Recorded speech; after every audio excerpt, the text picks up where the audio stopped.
Alors comme ça on protège ou on défonce un film sans analyser? Eh bien, j'ai une réponse à vous dire. It's time to analyze, motherfuckers.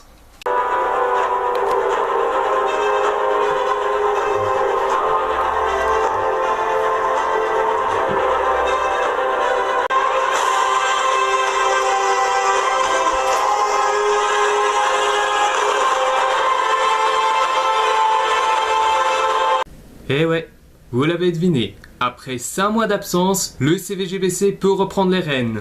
Donc, bonjour tout le monde, je vous souhaite bienvenue pour ce tout nouvel épisode. Alors, aujourd'hui, bien sûr, vous vous doutez bien, avant que je ne termine la rétrospective sur Michael Bay, je décidais d'abord de faire une petite critique pour introduire.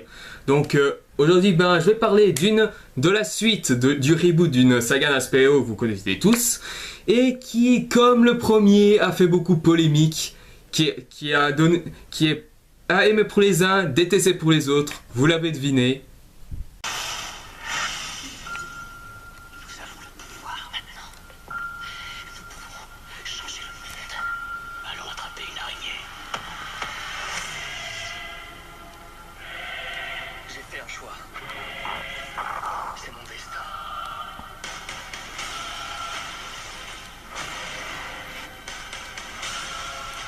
Tu n'es pas de taille, Peter.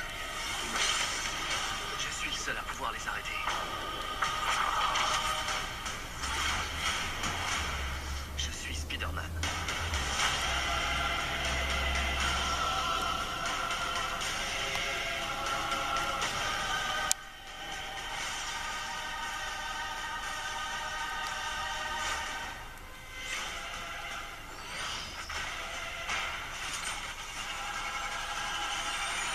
The Amazing Spider-Man 2 ou dans sa version française toute pourrie, The Amazing Spider-Man, le destin d'un héros, sorti en avril 2014 et réalisé par Mark Webb qui a réalisé le tout premier volet du reboot et également son tout premier film, une comédie romantique qui n'est pas si cliché de comédie romantique, 500 jours ensemble.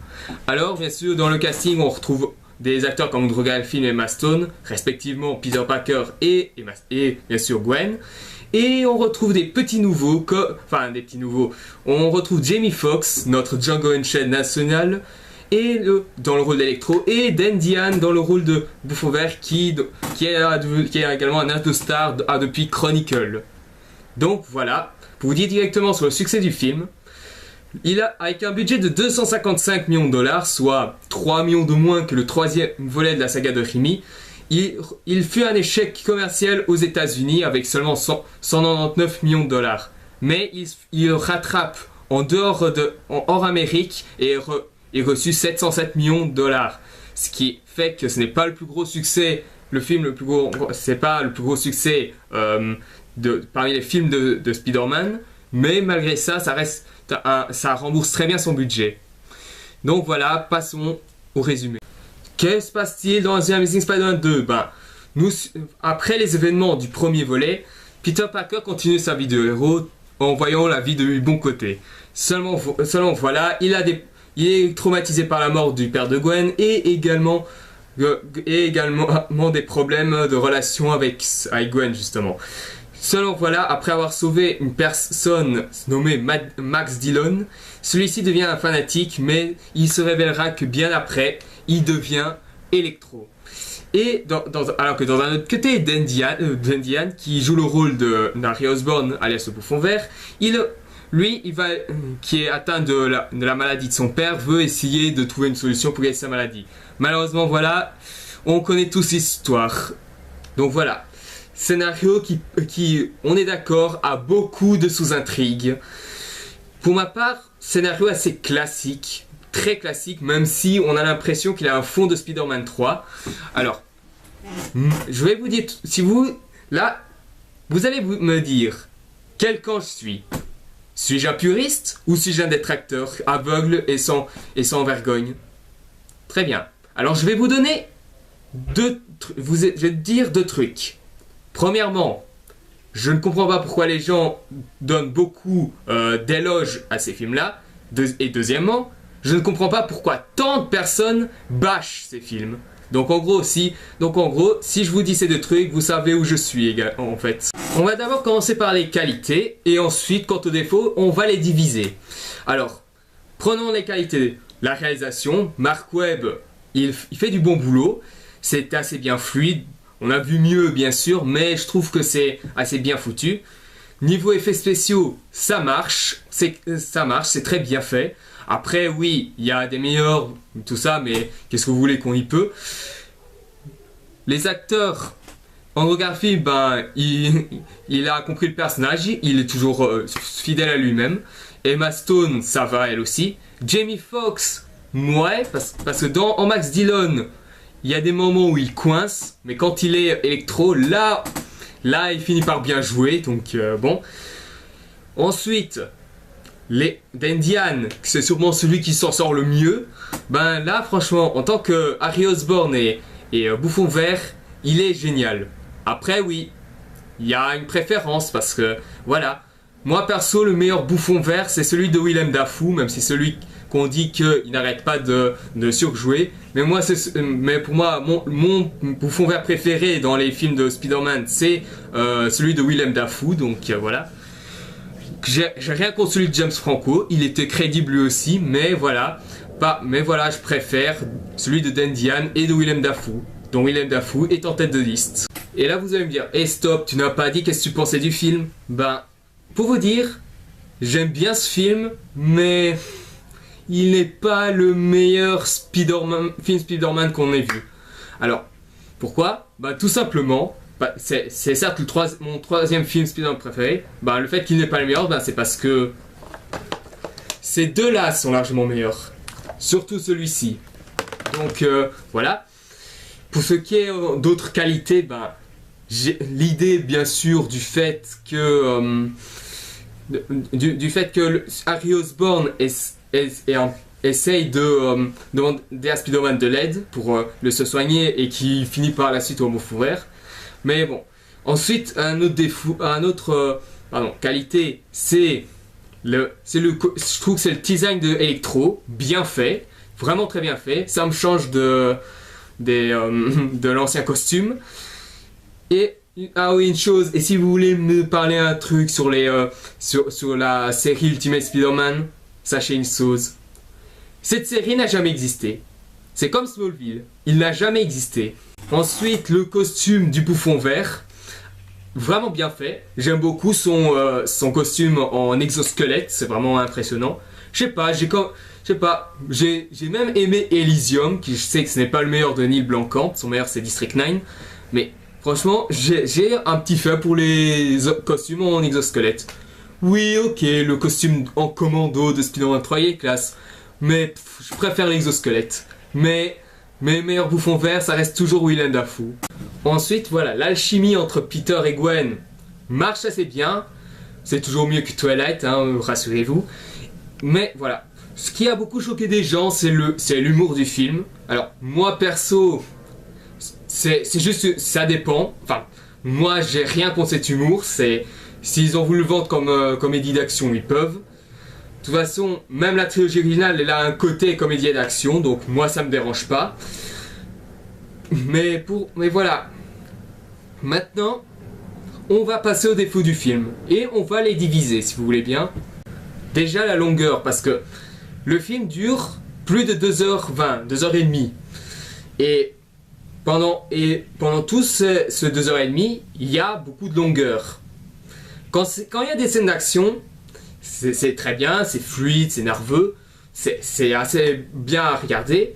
Seulement, ce qu'il y a entre ces scènes d'action, et même un peu avant, c'est des petites longueurs, c'est des scènes qu'on voudrait que ça se coupe un peu, parce que il y a des moments où on se dit « Oh, ça va aller, passer à autre chose ».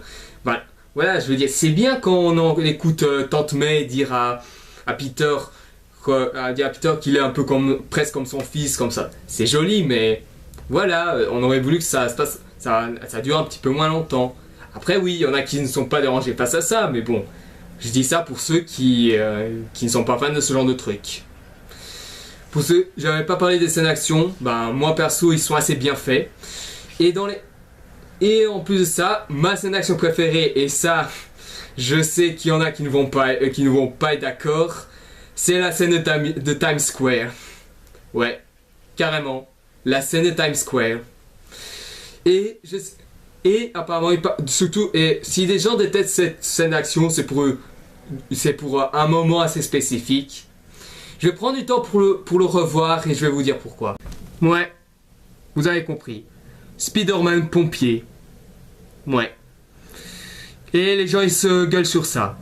Alors que je vous rappelle que cette scène, qui dure 2 plans, fait un total de 16 secondes. 16 secondes dans un film de 2h30. Waouh, c'est horrible comme scène. Justement, ça détruit Spider-Man. Genre la scène de presque 3 minutes dans Spider-Man 3 où le Peter Emo danse comme un gogol. Là, par contre, on ne dit rien. C'est quoi vos priorités, les fanboys? Je dis ça parce que franchement, 16 secondes dans un film de 2h30, c'est rien. C'est rien du tout. Et franchement, quand je regarde dans Spider-Man 3 que le Peter Emo dure presque 1 heure à faire des conneries, franchement, je vois pas qu'est-ce qui est le plus débile de ces deux scènes, de ces deux trucs. Franchement, parce que moi perso, quand je regardais ces scènes, c'est limite je m'en foutais quoi. C'est juste une scène qui passait comme ça et voilà. Et en plus de ça, Spider-Man il enlève le casque après ces 16 secondes. Donc pourquoi s'en plaindre? Une scène est encore plus ridicule si on force justement. Pas comme dans Spider-Man 3 bien sûr. Parce que oui, sans le considérer comme un mauvais film, je ne le prends pas en éloge ce film. Voilà, ensuite la prochaine défaut c'est voilà, le fait qu'il y ait trop de sous-intrigues. Enfin, j'ai rien contre les sous-intrigues, je veux dire, si ça mène assez bien à la structure du film, c'est d'accord. Mais il y en a, bien sûr, on se demande qu'est-ce qu'ils font là. Je veux dire, ok, je veux bien qu'il y ait que Peter Parker a des problèmes par-ci par-là, mais ou même il y a une autre histoire derrière, mais voilà quoi, je veux dire c'est beaucoup mieux que si on réduisait un peu les sous-intrigues, comme ça aurait mieux passé. Mais bon, voyons par la suite. Le fait que il y a quand même quelques petites scènes un petit peu débiles. Je veux dire par exemple quelle scène débile je peux considérer. D'abord la première scène d'action, à savoir c'est après que le symbole Spider-Man arrive. Jusque là quand je le voyais balancer de ça, je disais c'est classique, ça va. Et ensuite quand je voyais la scène où il y avait beaucoup de gags comme ça, enfin de mini-gags parlés, où Spider-Man devait arrêter celui qui deviendrait par la suite le Rhino, je vais revenir sur celui-là, eh bien je me disais quand je voyais tout cet humour, je disais oulala, où est-ce que ça va aller?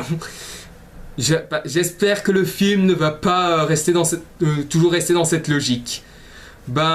J'ai raison de penser ça et c'était d'un côté oui et d'un autre côté non.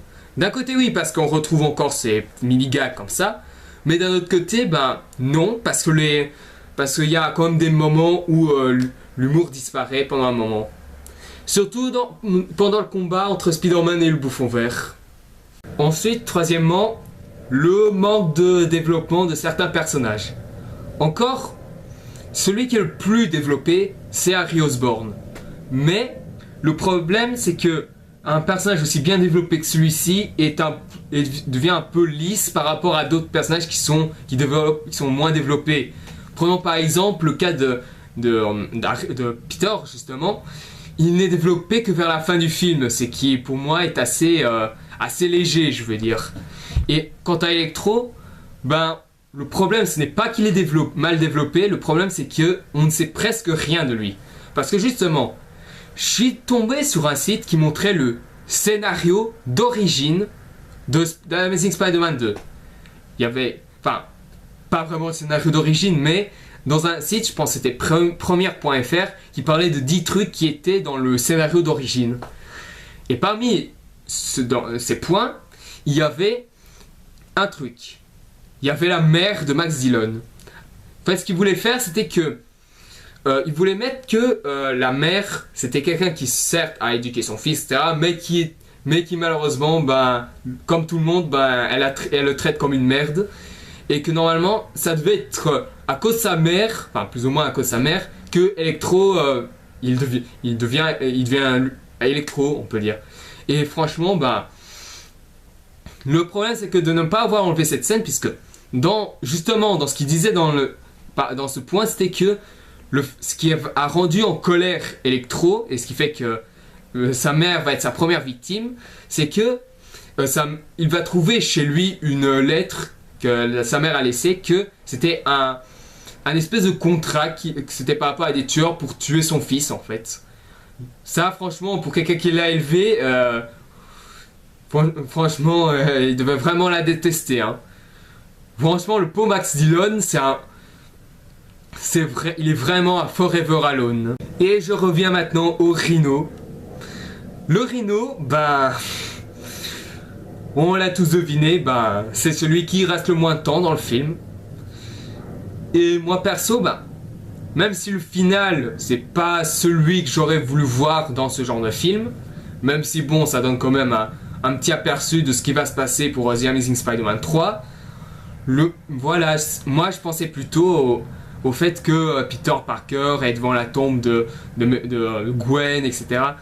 Et que, par hasard, il va tomber sur Mary Jane, par exemple. Comme ça. Et bizarrement, je vais vous dire quoi. Le personnage d'Electro, ainsi que la fin du film, enfin la scène finale du film, avec le Rhino, tout ça, il me fait penser à un film. Vous voulez savoir lequel? Et ouais. Justement, Electro fait penser à Syndrome. Enfin, Syndrome est beaucoup plus développé que Electro, mais juste dans le mobile pour s'attaquer à Spider-Man, ben, ça me fait directement penser à Syndrome. Et la scène finale, ben, il me fait penser à cette scène où il y a un personnage, je vous demande qu'est-ce qu'il fout là, mais bon, qui est l'Underminer, ou en français le Démolisseur, qui apparaît et qui bien sûr menace la ville, qu'elle va être détruite, etc. Qu'il va s'attaquer aux indestructibles, blablabla, et que les indestructibles décide de reprendre les choses à deux mains et de lui casser la figure. Et dans Amazing Spider-Man 2, ben, c'est presque ça. Enfin, j'ai dit bien presque parce que dans Amazing Spider-Man 2, ben, il y a un mini-gag avant que Spider-Man ne vienne pour s'attaquer au Rhino. Voilà. Ensuite, quatrième, ça c'est un petit spoil, mais ça à la limite, c'est plus un secret pour personne à cause de la campagne marketing qui a été hasardeuse. C'est bien sûr la mort de Gwen. Alors, comment résumer cette réaction?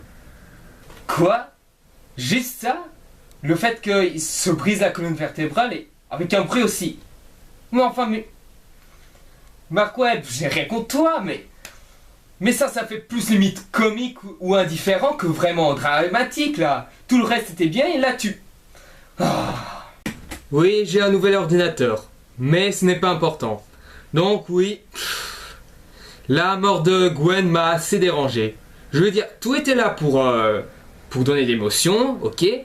Mais voilà, au moment où tu vois Gwen mourir, c'est à savoir quand la toile se tend, ben... Il y a un bruit que je me demande pourquoi ils l'ont mis. Moi perso, c'est pas tragique ça, je suis désolé. Moi je pensais, ils auraient pu laisser soit s'écraser, ou alors, vous allez me prendre peut-être pour un psychopathe en écoutant ça. Je pensais qu'au moment où Spider-Man, où la toile que Spider-Man a tissée se tend, il y a la colonne vertébrale qui s'arrache du corps. Oui, je sais, c'est extrêmement glauque, mais au moins ça aurait été un truc assez très couillu dans ce genre de film. Voilà. Mais bon, ça se rattrape pour le reste avec Spider-Man qui, bien sûr, est devant la tombe, qui écoute le discours de Gwen pour les fans de l'université. J'en ai pas parlé parce que c'est pas vraiment un élément assez important. Et en plus de ça, ben, c'est seulement en entendant les gens crier et après avoir fini d'avoir écouté le discours qu'il décide d'y aller. D'affronter le Rhino, bien sûr. Mais bon, dans l'ancien scénario d'origine, En fait, la fin devait se passer, en fait, Richard Parker, ça veut dire le père de Peter Parker, qui devait venir, et c'est lui qui lui fait rappeler qu'un grand pouvoir implique des grandes responsabilités. C'est ça. Et que la fin, ça terminait vers Peter Parker qui finit avec un air déterminé. Voilà. Enfin, moi, je sais pas pourquoi ils ont enlevé ce passage, justement. J'aurais plus préféré ça que la scène finale, mais bon. Qu'est-ce que vous voulez qu'on en dise, hein? Peut-être feront-ils un director's cut pour le film, justement. Et je voudrais bien voir aussi le director's cut pour le premier Amazing Spider-Man. Ah oui, et si vous revenez encore sur sur le Spider-Man pompier, rassurez-vous, c'est moins débile que si je chiais des feuilles de papier qui étaient dessinées justement. Ah, ça y est. Attends. Hein? What the fuck? Ah oui, revenons sur un petit défaut. Bon, pas important, mais bon. C'est le costume Spider-Man. Enfin, ce que je critique, ce n'est pas le fait qu'il soit ressemblant à celui de Raimi, à part le symbole, mais le truc, je vous pose juste une question. Pourquoi n'ont-ils pas justifié le changement de costume, justement? Je veux dire, ça aurait été bien, je veux dire, on voudrait savoir comment ça se fait que Peter Parker n'a plus l'ancien costume dans le premier. Je voudrais bien savoir. Peut-être que si vous avez la réponse. Peut-être. Donc voilà, je n'ai pas grand chose à dire sur les défauts. Voilà, c'est les défauts que j'ai pu trouver. Alors, à moi bien sûr si j'ai raté un petit truc. Mais quoi? Ah, justement, la musique. Parce que oui, la musique a été composée par Hans Zimmer et les Magnificent Six, qui a fait beaucoup de musique, celui d'Electro, celui du Bouffon Vert, ce que vous venez d'entendre, qui s'appelle I'm Goblin. Le celui de Spider-Man, ouais, ça va. Pour vous dire d'Electro, alors le thème d'Electro est vraiment bien, il est très entraînant, surtout dans la Times Square qui est vraiment génial. Ce que vous entendez pour le I'm Goblin, c'est pour l'arrivée du Bouffon Vert. Mais il y a un truc que j'ai oublié de parler de ce Bouffon Vert, c'est que pourquoi ils ont enlevé la scène de l'attaque d'Oscorp? Je veux dire, ça aurait pu compenser le manque de temps qu'avait le Bouffon Vert à l'écran. Je veux dire, voilà quoi. Mais bon, malgré ça, pour vous dire, je pense que vous l'avez compris, la musique elle est géniale. Et celui du Bouffon Vert est ma préférée. Oui, et ceux qui sont fans de jeux vidéo, surtout de la saga Crisis, c'est un remix du thème de Crisis 2. Donc voilà, c'est le truc pas vraiment génial, mais bon, voilà. Et quant à d'autres scènes débiles, dites-vous qu'on aurait pu voir pire. Je veux dire, ça aurait plus pire une scène qui est complètement évidente qu'une scène où Speedy fait le con pendant 16 secondes. En réalité, je sors avec Gwen. Quoi? Non, ce n'est pas possible. Je suis avec elle depuis tout ce temps. Et ce n'est pas tout. Je suis ton meilleur ami. Et maintenant, un truc que j'y pense. Je me demande c'est qui a choisi le Dandian pour le rôle de Bouffon Vert. Je veux bien savoir. Parce que le Bouffon Vert, il ressemble beaucoup à un gobelin. Ce qui est normal. Son titre original, Green Goblin. Je veux bien savoir c'est qui a choisi ce mec pour le casting et un tel design. Alors t'as bien compris, hein. Tu joueras le rôle du Bouffon Vert. T'es sûr que ça va marcher? Bien sûr que ça va marcher. On va t'en faire un gobelin. Tout le monde va te croire et tu seras crédible. Ouais, ce mec devait ressembler à Sonic.exe pour un tel choix. Voilà, les plaisanteries inutiles, mais je l'ai fait, c'est fait. Maintenant, passons à la conclusion. Alors pour conclure, comme je l'ai dit, The Amazing Spider-Man 2 ou The Amazing Spider-Man le dessin d'un héros est un bon film, mais ce n'est pas le meilleur Spider-Man que j'ai vu. Enfin pour moi, il y en a qui peut-être vont le trouver super génial, d'autres qui vont dire qu'ils se sont fait chier, que bien sûr ils n'ont pas aimé ce nouveau style, etc. Moi perso, voilà. Je veux bien que vous n'ayez pas aimé le film. Et ça c'est quelque chose que je comprendrais tout à fait. Seulement voilà, quand j'entends des gens qui disent que c'est une bouse ou que c'est un chef-d'œuvre, moi je dis non. Que ce soit l'un ou l'autre, c'est non. Pourquoi? Parce que un chef-d'œuvre signifie qu'il a pas de vrais réels défauts. Alors que Spider-Man, tout comme comme son prédécesseur, en a. Et je pense que dans une vidéo privée, parce que oui, maintenant je vais faire des vidéos privées, ou dans laquelle je vais faire des post-reviews. Alors, je ferai justement après ça une post-review sur The Amazing Spider-Man, premier du nom, parce que mon avis a un petit peu changé par rapport à la précédente, mais ça reste, j'aime toujours ce film, donc voilà. Je n'aime pas plus que ceux de Raimi, mais voilà, je continue à l'aimer. Et pour ceux qui disent que c'est une bousasse, je vais vous dire un truc. Une bousasse signifie que le film est raté dans tous les domaines. Et que quand je vois les deux films de la saga de Reboot, je trouve que ils ne sont pas si ratés que ça. Je veux dire, il y a au moins beaucoup de trucs qui le sauvent, je veux dire. Certes, il y a des trucs qui gênent. Moi aussi, dans le premier, le coup de l'appareil photo, fallait oser. Mais voilà, pour moi, si on critique un truc sans vraiment penser une seule seconde que ce n'est pas ni un chef-d'œuvre ni une bousasse, là je trouve ça un peu malhonnête. Et surtout comparer de manière gratuite à la saga de Raimi alors qu'ils sont trop différents pour le faire, n'est-ce pas Daron? Mais ça c'est personnel, j'ai pas envie de revenir ça sur les vidéos. Donc voilà pour ce que j'ai dit pour ça. Donc voilà, j'ai aimé Spider-Man 2. C'est pas mon Spider-Man préféré. Mes préférés, ça reste ceux-là.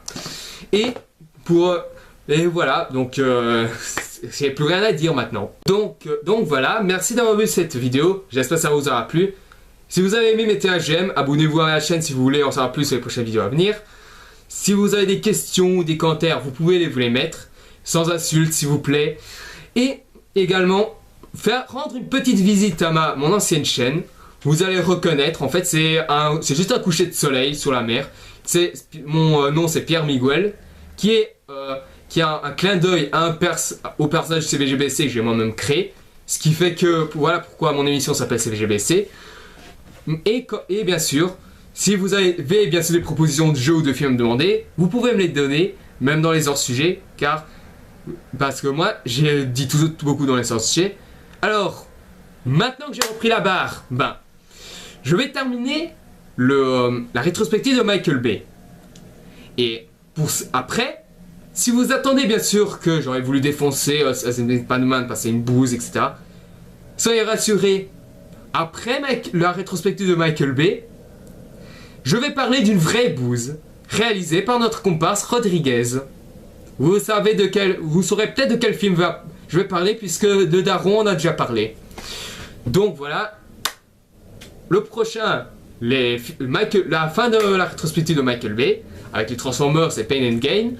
Et enfin, je vais parler de ce film réalisé par Robert Rodriguez qui est une vraie bousasse. Et ensuite, je reprendrai les creepypasta pour un prochain chaîne critique de ce creepypasta là. Donc voilà, je vous donne rendez-vous pour les prochaines vidéos.